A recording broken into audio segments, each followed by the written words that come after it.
Israel और फिलिस्तीनी आतंकी समूह हमास के बीच जंग जारी है। हमास ने पहले इजराइल पर रॉकेट दागे, जिसके बाद इजराइल ने जवाबी कार्रवाई शुरू की। इस जंग में एक नाम जो सबसे ज्यादा उभर कर आया वो है मोहम्मद दीफ का।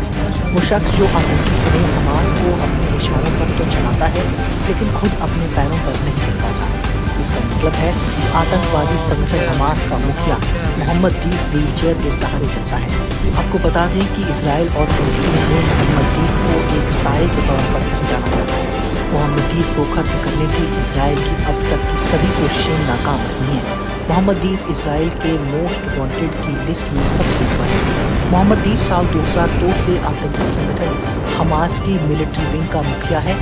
फाइनेंशियल टाइम्स की एक रिपोर्ट के मुताबिक मोहम्मद दीफ का जन्म 1960 के दशक में गाजा में खान यूनिस शरणार्थी शिविर में मोहम्मद दीव इब्राहिम अल मसरी के तौर पर हुआ था। उस समय गाजा मिस्र के नियंत्रण में था। बता दें कि 1948 से 1967 तक गाजा मिस्र, 1967 से 2005 के बीच इजराइल और 2005 से 2007 तक फिलिस्तीनी प्राधिकरण के कब्जे में रहा है। साल 2007 में हमास ने यहां तख्ता पलटकर गाजा पर नियंत्रण हासिल कर लिया था।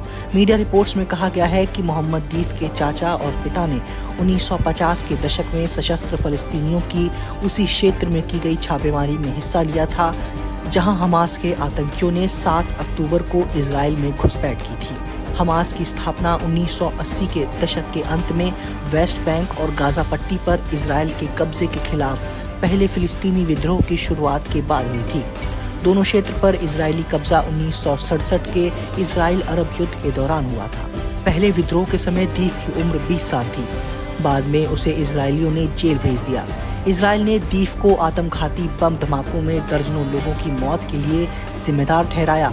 2014 में इजराइल ने एक घर पर एयर स्ट्राइक कर मोहम्मद दीफ, उसकी पत्नी और उसके बच्चे को मारने की कोशिश की, जिसमें इजराइल कहता है कि वो मोहम्मद दीफ की पत्नी और बच्चे को मारने में सफल रहा, लेकिन दीफ को नहीं मार पाए।